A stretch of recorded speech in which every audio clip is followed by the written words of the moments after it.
Hi, this is Grace O'Malley, and I am going to be using the story Papa and Me by Arthur Doros for my signature assignment mini lesson.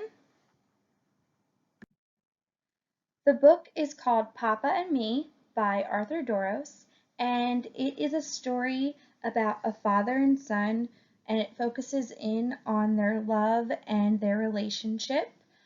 In the story, we are introduced to two characters, Papa and the son, and we follow them through a typical day spent together. This book utilizes both Spanish and English, which are two languages that Arthur Doros, the author, speaks, and he likes to implement both language in many of his picture books. Who is being taught, we're focusing in on first graders for this lesson, and some of the standards that we'll be focused on is asking and answering questions about key details in a text, retelling stories, comparing and contrasting, and identifying basic similarities and differences between two texts on the same topic. The objectives of this lesson is that the students will be able to use a Venn diagram to compare and contrast the two characters, Papa and the son. And then after they do that, the students will be able to analyze and evaluate information with partners and as a whole class. What is comparing and contrasting? Comparing and contrasting in reading, typically in a first grade classroom, is when students take two different things. They can be characters or settings in a book, and they look at what these two things share and what they differ. And a Venn diagram is a tool that we will be using in this lesson, and that can be used when teaching a comparing and contrasting lesson. The procedure of this mini lesson is we will be on the carpet as a whole group, and we're just going to review the relationships that have been displayed in Arthur Doros's picture books. Previously, we would have been focusing on the novels Abuela, Abuelo, and Isla, and we'll kind of talk about the different relationships that characters shared in those.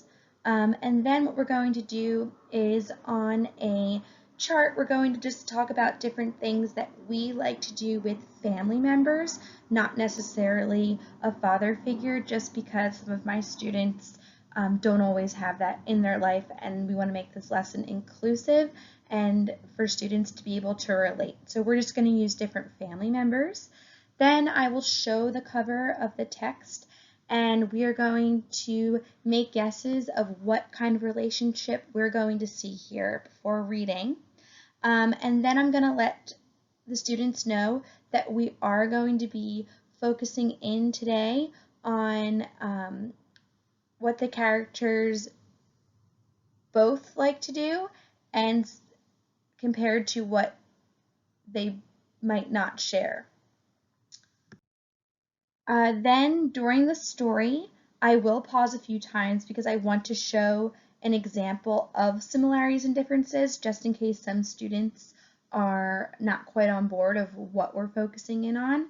So I will stop at the event when they are eating breakfast in the beginning of the story, and I will talk about how, while they share, they both like to eat breakfast. However, what is different is that the father likes to eat eggs while the son likes to eat pancakes. Then I will pause again when we get to the park, and I will explain to my students, okay, something similar they like to do is they like to go to the park together. And then as I see that students are starting to get it, I may ask, can anyone name the difference? And hopefully the response is, well, the son likes to jump in the puddles and Papa likes to step around them. After these two examples are shared, I will remind the students that we're still focusing in on these similarities and differences because after the story, we are going to have to try and write down what we've noticed.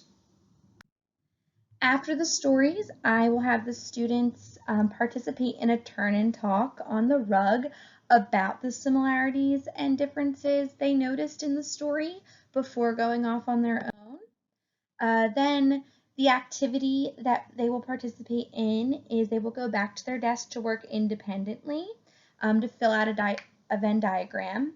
And the criteria for this lesson is that they need to at least name 2 similarities and 2 differences on their Venn diagram, not including the 2 examples that I had named in the beginning. They can use those, but that will not count as their 2. Then post-lesson, we will come back onto the rug as a group and we will share our findings. I will have a new Venn diagram drawn on the whiteboard and I will have students take turns coming up to fill it out. And we will talk about that as we go. And then for me as the teacher, it is always important that I know if the lesson was effective or not.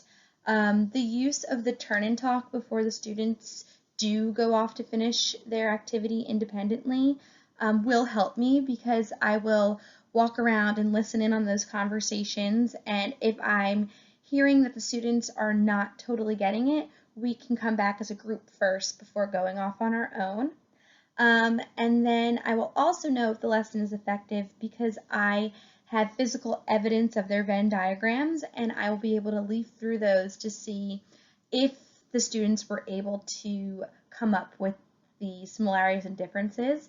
If I see that the group was struggling, I'm going to have to figure out how to teach that in a different way. Or if it's just a few students, I can focus in on that during our small group and guided reading. And here is the citation for Papa and Me by Arthur Dorros.